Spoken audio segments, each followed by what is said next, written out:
అయోధ్యలో మరికొన్ని గంటల్లో బాలరాముడి ప్రాణ ప్రతిష్ఠ కార్యక్రమం జరగనుంది. సరిగ్గా మధ్యాహ్నం 12:05 బాలరాముడి విగ్రహ ప్రాణ ప్రతిష్ఠోత్సవం జరగనుంది. ప్రధాని మోదీ చేతుల మీదుగా జరిగే ఈ కార్యక్రమానికి ఆయన ఉదయం ఢిల్లీ నుండి అయోధ్యకు బయలుదేరుతారు. మోదీ మొత్తం 6 గంటల పాటు అయోధ్యలో పర్యటిస్తారు. 10:25 మహర్షి వాల్మీకి అంతర్జాతీయ విమానాశ్రయం చేరుకోనున్నారు ప్రధాని. 10:45 మోదీ అయోధ్యలోని హెలిప్యాడ్కి చేరుకుంటారు. 10:55 ప్రాణ ప్రతిష్ఠ లేదా శంకుస్థాపన కార్యక్రమం కోసం ప్రధాని శ్రీరామ జన్మభూమికి చేరుకుంటారు. మధ్యాహ్నం 12:05 నుంచి 12:55 మధ్య ఎంతగానో ఎదురుచూస్తున్న రామ మందిరం ప్రాణ ప్రతిష్ఠ వేడుక జరుగుతోంది.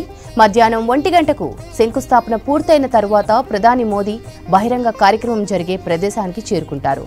మధ్యాహ్నం 1 గంట నుంచి 2 గంటల మధ్య ప్రధాని మోదీ బహిరంగ సభలో పాల్గొంటారు. గంట పాటు ప్రజల్ని ఉద్దేశించి ప్రసంగిస్తారు.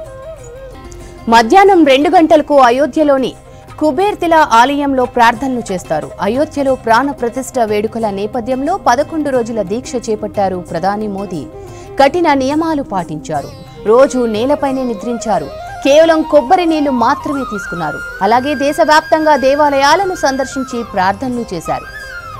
మరిన్ని డీటెయిల్స్ మదార్ అందిస్తారు. మదార్, మోదీ స్కెడ్యూల్ కు సంబంధించిన అప్డేట్స్ ఏంటి? శ్రవంతి, దేశ ప్రజలంతో ఉద్విగ్నంగా ఎదురు చూస్తున్న క్షణాలు రానే వచ్చాయి. మరికొద్ది గంటల్లోనే రామ జన్మభూమిలో ఉన్నటువంటి రామ్లల్లా విగ్రహ ప్రాణ ప్రతిష్ఠ కార్యక్రమం అనేది కూడా నిర్వహించబోతున్నారు. అంగరంగ వైభవంగా దానికి సంబంధించిన ఏర్పాట్లు అనేది కూడా ఇప్పటికే పూర్తి చేశారు. మరి కాసేపట్లోనే ప్రధాని నరేంద్ర మోడీ అయోధ్య చేరుకుంటారు. షెడ్యూల్ ప్రకారం అంటే 6 గంటల పాటు, సుమారు 6 గంటల పాటు అయోధ్యలో ఉండేలాగా ఆయన షెడ్యూల్ అంతా కూడా రూపొందించారు. 10:25 ఆయన ఎయిర్పోర్ట్ చేరుకుంటారు. అక్కడి నుంచి 10:55 హెలిప్యాడ్కి చేరుకుంటారు. హెలిప్యాడ్ నుంచి రామ మందిరం చేరుకుంటారు. 12 గంటల నుంచి 1 గంట వరకు ప్రాణ ప్రతిష్టకు సంబంధించిన కార్యక్రమంలో పాల్గొంటారు. అంతకంటే ముందు 11 గంటల నుంచి 12 గంటల మధ్యలో టెంపుల్లో ఉన్నటువంటి ఏరియానంతా కూడా ఆయన తిరుగుతారు. దానికి సంబంధించి ఇన్స్పెక్షన్ కావచ్చు, లేకపోతే మొత్తంగా ఆ ఏరియానంతా టెంపుల్ మొత్తాన్ని కూడా ఆయన పరిశీలిస్తారు. 12:05 సరిగ్గా ముహూర్తం అది. 12:05 నుంచి 12:55 వరకు, అంటే సుమారు 50 నిమిషాల పాటు ప్రాణ ప్రతిష్టకు సంబంధించిన కార్యక్రమం జరుగుతుంది. దాంట్లో స్వయంగా ప్రధాని చేతుల మీదుగా ప్రస్తుతం రామ్లల్లా విగ్రహానికి కట్టినటువంటి తీస్తారు. దాంతో ఆయన కళ్ళకి, రామ్లల్లా విగ్రహం కళ్ళకి కాజల్ని ప్రధాని పెడతారు. దాని తర్వాత దాన్ని అద్దంలో, మిర్రర్లో చూపెడతారు. ఇదంతా కూడా ఒక క్రతువులాగా నిర్వహిస్తారు. ఆ క్రతువు అంతా ముగిసిన తర్వాత 1 గంట నుంచి 2 గంటల వరకు బహిరంగ సభ అనేది కూడా ఏర్పాటు చేశారు. ఆ బహిరంగ సభలో ప్రధాని మోడీ, అలాగే UP CM Yogi Adityanath, RSS chief Mohan భగవత్లు ప్రసంగిస్తారు. అక్కడికి వచ్చేటువంటి భక్తులు కావచ్చు, ఇప్పటికే 8,000 మంది స్పెషల్ ఇన్వైటీస్ ఉన్నారు. వారితో పాటు అయోధ్యకు సంబంధించిన ప్రజలు కావచ్చు, లేకపోతే యూపీలో ఉన్నటువంటి కొంతమంది భక్తులు కూడా పెద్ద సంఖ్యలో హాజరవుతారు. వారిని అందరినీ ఉద్దేశిస్తూ ప్రధాని కావచ్చు, వీరందరూ మరొక యూపీ సీఎం యోగి ఆదిత్యనాథ్, మోహన్ భగవత్, ఈ ముగ్గురు కూడా ప్రసంగాలు ఉంటాయి.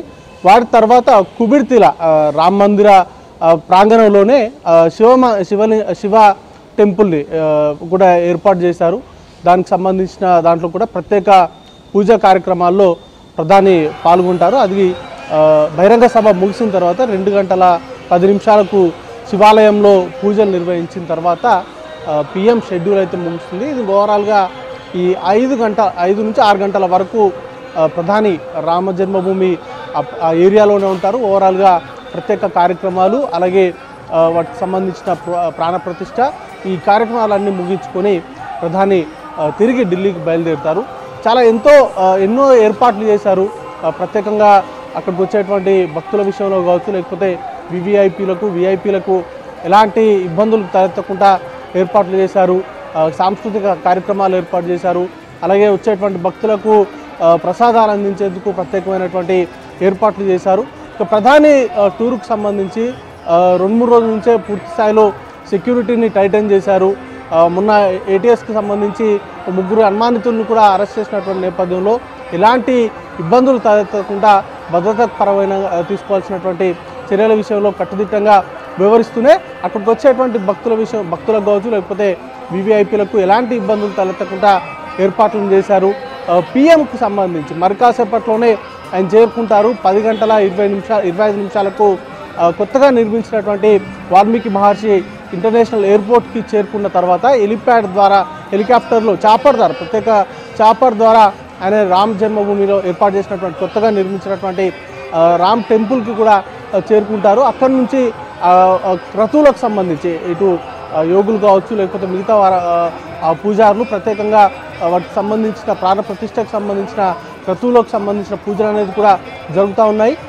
ప్రధాని చేరుకున్న తర్వాత ప్రధాని ముఖ్యంగా విఐపీలు కావచ్చు లేకపోతే ఎవరైతే స్పెషల్ గెస్ట్లను అక్కడికి ఇన్వైట్ చేశారో వారందరినీ కూడా కలుస్తారు. అలాగే టెంపుల్లో కూడా ఆయన పూర్తి స్థాయిలో కలిదిరిగిన తర్వాత 12 గంటల 5 నిమిషాలకు ప్రాణప్రతిష్టకు సంబంధించిన కార్యక్రమం అనేది కూడా ప్రారంభమవుతుంది. స్వయంగా ప్రధాని వాటికి సంబంధించిన అన్ని కార్యక్రమాలను కూడా చేస్తారు. 12 గంటల 55 నిమిషాల వరకు ఈ కార్యక్రమం అంతా కూడా ఉంటుంది. 1 గంట నుంచి 2 గంటల వరకు బహిరంగ సభ లాంటిది ఒకటి ఏర్పాటు చేశారు అక్కడ.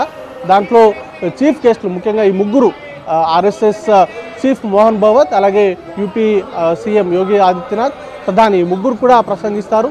దాని తర్వాత కుబిర్తిలాలో కుబిర్తిలా ఏర్పాటు చేసినటువంటి ప్రత్యేక పూజల్లో పిఎం పాల్గొంటారు. అక్కడ నుంచి షెడ్యూల్ అయితే ముగుస్తుంది. శ్రవంతి. Thank you.